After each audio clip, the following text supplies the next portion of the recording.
So it is now time to move on to our interactive roundtable panel discussion. And I'm delighted to be joined by Gavin Bendall, Marcia Geelings, Edward Green, and Carol Esterby. The topic of discussion today is the future of cancer research. And I want to remind everybody in the audience that, as before, please add your questions to the panelists using the Q&A box at the side of your screen. This is your chance to ask our experts anything you want to know about the future of cancer research, so don't forget to upvote your favorites. So welcome, speakers, to our panel. While the audience think about their questions, I wanted to start us off with a question that hopefully puts a positive spin on the events that have affected us all over the last year.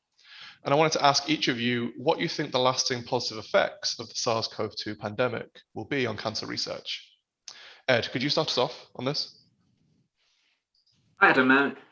For me, I think I'm being wildly over-optimistic here, but I'd like to think that vaccines are going to be really important. If we think about BioNTech, which we've all heard about, that's conceived as a cancer mRNA vaccine company. It didn't really have anything to do with COVID. And the safety profiles, notwithstanding the current media reports, seem to be fantastic. So it's not only going to be mRNA vaccines, which are fast enough, you can manufacture these incredibly quickly for personalized medicine, but there's also other types of vaccines which are coming along. There's work on nanoparticles, co-display technology, so the vaccines make better, more broadly neutralizing antibodies. I think that will be interesting to see that come into the cancer research field. And also there's work from people like Andy Sewell using peptide mimics. These make very stable vaccines. So for targeting driver mutations, we might be able to vaccinate cancer patients against their driver mutations, but with vaccines which are very stable. And that's very important for moving these out into the third world and places where the cold chain is not available. So I'm hoping that it's vaccines for cancer. Fantastic. And would anyone like to add to Edward's comments on this? Yeah, I mean, I would agree. I think that what the pandemic has shown is really, the societal importance of investing in biomedical research. I think that's absolutely key. Also, I think the unprecedented level of scientific collaboration and also the rapid dissemination of scientific information that we've witnessed during the pandemic, has enabled these rapid advances, and there's clearly lessons to be learned there with respect to cancer research. And I think it's also shown the resilience of the biotech sector. We've seen record levels of investment in 2020 in this sector, despite a global pandemic. So, obviously there are negatives, but I think there's a lot of long-term benefits and positives that come out of the pandemic. Yes, I very much agree with Gavin on the resilience of the scientific community. We've really found new ways to work together to keep each other close while being away. Today is a really good example of that. And also, yes, I think it has had a positive impact also on the visibility of science, and it's put healthcare and science at the forefront of society again. And I think that's going to be a lasting positive effect as well. Adding on to this as well, we have seen many very complex technical things that have advanced over time, especially regarding to COVID research. But we can implement this now in the fields that we are using as well. So it helps us as well for research in the future. I think one of the things that I've definitely seen is the discussion with the public about science and how open we've been with the public about science. But do you think that this translates over to the area of cancer research as well? And do you envisage this discussion with the public becoming more open? Carol. Well, that's a tough question. I think we still have to find sort of the right way to interact with the public in terms of science. I think what we've seen with the COVID is that there were lots of information coming out, and sometimes, for people who are less informed about science, it's maybe a bit too much at the same time. But I think it's really good to have that transparent, open discussion, and for people to understand, what science is about, and we just don't have all of the answers, and that we work towards a goal, and there's lots of steps on the way. And I think it's also sort of shone light on that fact that we don't have all of the answers, even though we want to, and that's what we're aiming at. And does anyone have anything to add to what Carol Yeah, said? I think maybe the positive impact there will also come slightly further down the line as we really see the effect of the vaccines take place, as they enable kind of societies to open back up. I think maybe people will become more appreciative of, the important role that science plays in society and the major impact for good that it can have. Yeah, definitely agree on the major impact for good.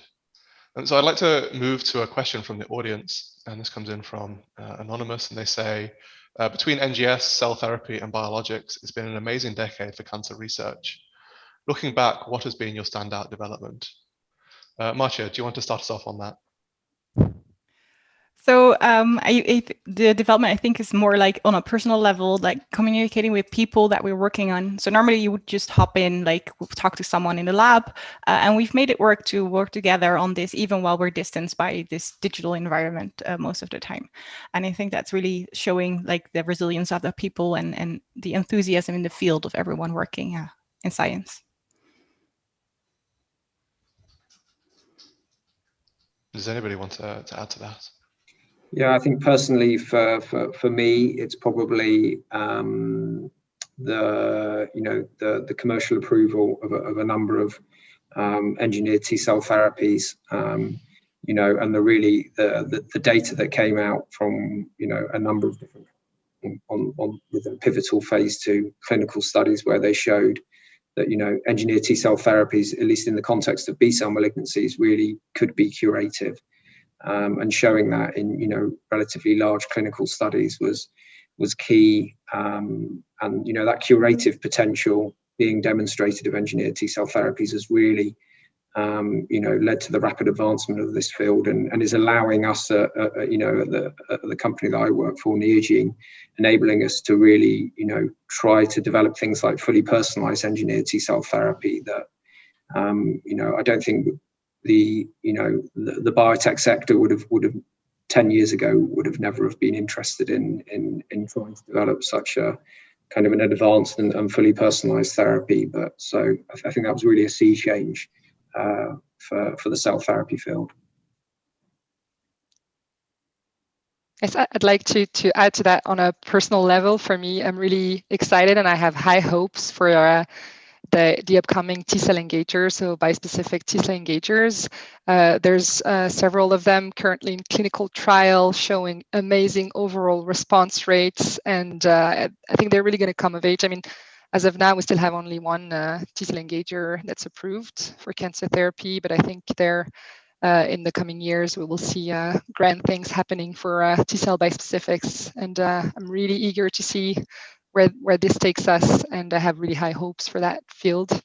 Yeah, I think that over the last decade, the kind of the power of immuno-oncology, in the clinic has really been demonstrated. I mean, again, I think if you'd asked people 10 or 15 years ago, they never would have thought that the first, indication agnostic approval in oncology would have been for an immuno-oncology agent. I think everyone would have thought that it would have been for a small molecule in terms of targeted therapy.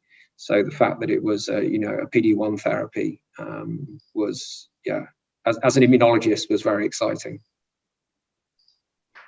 I think then this focus on biologicals, I think that this is really exciting. Personalized medicine, I think we've still got some ways to go there in two areas, which is working with regulators and seeing how can we convince them, what is a way that balances patient safety, whilst also acknowledging that a 4-month, 5-month certification process doesn't work for late-stage patients who might have 3 months to live.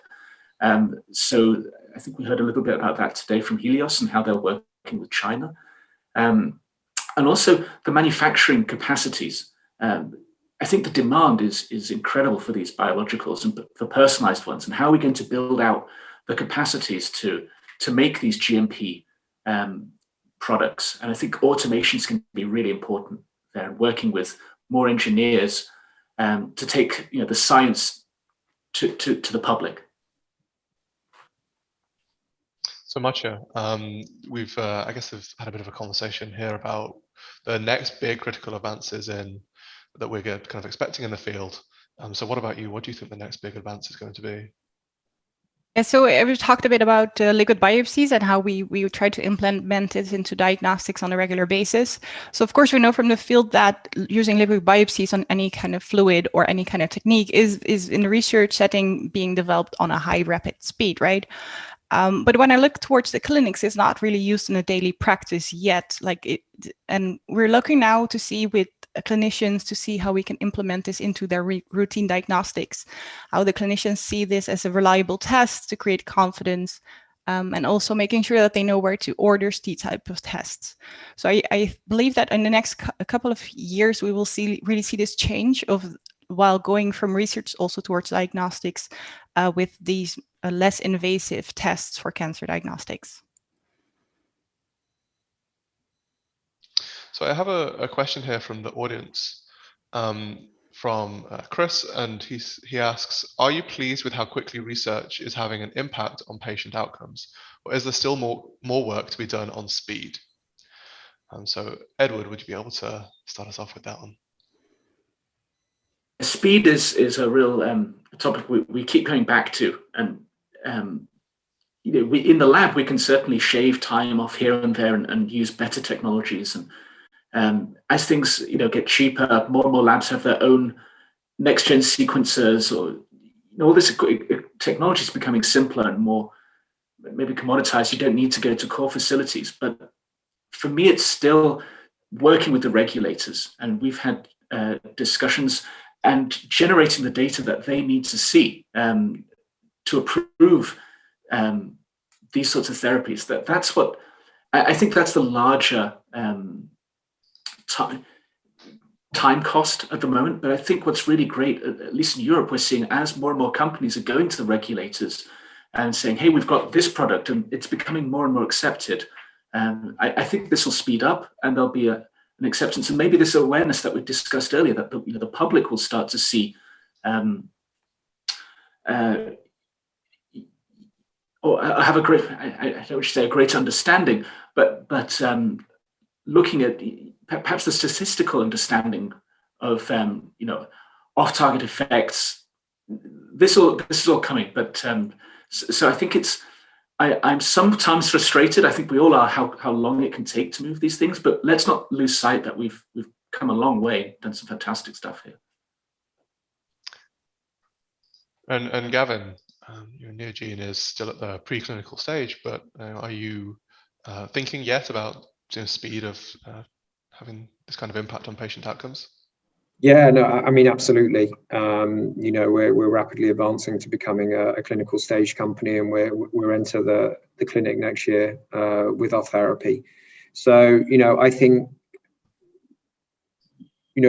we've been very focused on trying to reach patients, and hopefully patients will benefit from from the therapies that we're developing. And I think also, if you look at the speed at which some of these agents have entered the clinic. I mean, if we come back to the pandemic again, and if you look at how quickly the rollout of the vaccinations has occurred, I think that shows that things can be done quickly, and that the scientists, the academics, the companies need to work very closely in partnership with the regulators. But it's clear that we need a regulatory process that is trusted by the public. I mean, that public trust is key. So it's a delicate balance, I think. Absolutely. And Mathieu, what about in the liquid biopsy space? So yeah, as here as well, it's about the confidence that clinicians have with these type of tests, right? When you read the research, usually they are focused on we missed this variant and we missed this, except for going what it could do. I think we should take a more positive view here and seeing the opportunities that we have. Definitely. And Carol, what about ICNOS? Well, I think there's always, on a personal note, you always wish it went faster, but I think there is a time we need to be confident in the new new candidate that we're bringing forward, and there's just some steps that are that just cannot be missed, and all of that takes time. And I think the industry is taking a lot of steps to make all of this different steps more efficient. But it's just that this feedback also then from the clinic takes time, and to build statistical confidence. And so I think it's just a trade-off between being confident in the medicines we're bringing forward and bringing them to the patients who need them the most as fast as we can. And I think that's what we all strive to do. We have another question here from the audience, from Anonymous, that says, what are the most pressing challenges of ensuring that the development of cancer treatments is still commercially viable from your point of view? Gavin. So I think from my point of view, especially if we're thinking about, increasingly personalized therapies, it's clear that, a reducing cost of gene synthesis, the availability of synthetic biology tools, those are two key aspects, or two parameters that are of critical importance with respect to ensuring that we can scale personalized therapies and that they're going to be commercially viable. I think the other thing that we have to accept is, with increasing personalization of these therapies, at least for the foreseeable future, I think that means that there's going to be a relatively high level of complexity associated with their clinical development and commercialization. And if that's the case, it's clear that we're going to need to see meaningful patient benefit over kind of standard of care therapies if they're going to prove to be commercially viable. And then I guess the other thing I would add in terms of commercial viability is, trying to move these therapies to earlier lines of treatment. If they are effective, if they are giving really pronounced patient benefit, that's going to be important, obviously, in terms of minimizing the cost of a patient's treatment journey. And Carol, how similar are these issues for the multispecific space? Well, I'm really a scientist here, focusing on the discovery, and all of these things sometimes seem a bit remote to me. But I think what I see is that they say fail early, fail cheaper. So I think we should definitely aim at finding out, working on the models that translate it better into the clinic, and finding out a way to reduce that dropout rate so that we can make commercially viable product for the patients. And Marcia, what are your thoughts on this in terms of liquid biopsies? Is this all translated over as well, or is there some quite different issues? No, I can completely agree with this as well. So yeah. Fantastic. Adam, I think there's some interesting, more in the personalized area. Maybe there'll be some room for, there'll be some changes in how we think about payments. I think there's been some work on like payment by results models or years of life. I think this will, I would imagine this might become more prevalent, because undeniably, at least at the start, as Gavin said, these will be very technically complex and expensive products. And we'll need to find a way for society to find a way of bearing that cost in a fair way. So I think there'll be innovation on that side as well with the payer models. And is there any prediction or thoughts on how much more these kind of treatments will cost compared to more broad spectrum therapeutics? It's not an area I'm an expert on, I'm afraid. We've discussed this back and forth, but not at a high level. Sure. I think it's very difficult to predict with the technological advances that we've seen, say, in the last decade. I mean, the reducing cost of sequencing, the fact that fairly comprehensive genomic sequencing of metastatic cancer patients is highly likely to become pretty much routine in the next few years. I don't think anyone would have thought that we'd be there that quickly, say 5 or 10 years ago. So I think predicting the cost beyond a few years is actually pretty difficult because of the technological advances that we're witnessing. So I'm just being conscious of the time, and I do want to ask one last question before we close for today. So the last question comes from Ross, and Ross asks, how much is there still to do on repertoire sequencing? Will AI and ML help us deconvolute immune repertoires and guide the building of better therapeutics? So Edward, would you like to start us off there? Microsoft certainly seem to think so. They've put a lot of money into adaptive biosciences, and others will too. I think there's great work from people like Cy Reddy and Victor Greif. Clearly, machine learning's going to play an important role in this. That's a bit trivial, perhaps, but look, as the sequencing costs fall, as single cell sequencing costs fall, so that we can do these kind of paired repertoire analyses, as we get more and more patients, we are going to see similarities, and that may mean that some of this discovery process is no longer kind of actively driven in the lab, but it's just done, at the desktop, not the benchtop. I think that machine learning is going to play a huge role in the immune repertoire space. And we have one. Oh, sorry, go ahead. No, I was just going to say, absolutely, I agree. I think we're already starting to see the impact of AI in the immune repertoire sequencing space, and that's only going to increase over time. So I think that's clear.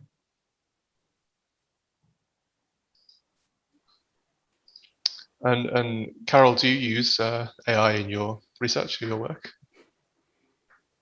No, not personally, no. So I can't comment on that. Okay, and Marcia, what about you?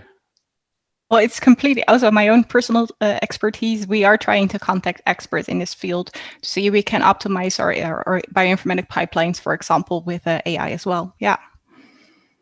Edward, I cut you off. Sorry, please go ahead. No, sorry, Adam. I think it's academic. Coming as an academic researcher, it's very hard for us to compete to get these specialist, these specialist skills, these sort of bioinformaticians.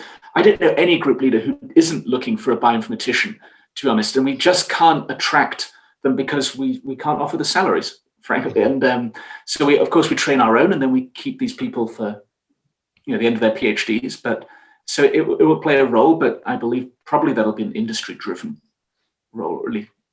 And there is one final quite relevant question here from Chris that says, as a mixture of academic and industry, how is the field doing at collaborating, especially and has COVID made this harder? But maybe the collaboration there between the industry and academia is one potential solution for this challenge. Yeah, so as I said, generally speaking, I really feel like COVID has just taught us new ways of connecting with each other. And I don't feel like it has in any way slowed down collaboration that we have wanted to install at ICNOS. And so, yeah, I think we've just had to invent new ways of connecting, virtual tours, virtual meetings, and yeah, even though it cannot replace face-to-face meetings, it has. We have found a way to keep on going. And what's everyone else's thoughts on that? I mean, I'll jump in here. I mean, I think there are lessons definitely to be learned from the pandemic in terms of public and private partnerships. I mean, if you look at the development of the AstraZeneca vaccine, that collaboration between Oxford University and AstraZeneca, or even if you look at the clinical development of therapies, and you look at the amazing clinical trials network that exists in the UK, and how they were able to use that pre-existing kind of clinical trial network that's there as part of the NHS. Start to test new therapies for the treatment of people with severe COVID. I think there's clearly lessons to be learned there for more widely for biomedical science, basically. So I'm afraid that we've actually run out of time now, but I would like to take a moment to thank Gavin, Marcia, Edward, and Carol for their insights and contributions in this really interesting discussion. So thank you, everybody.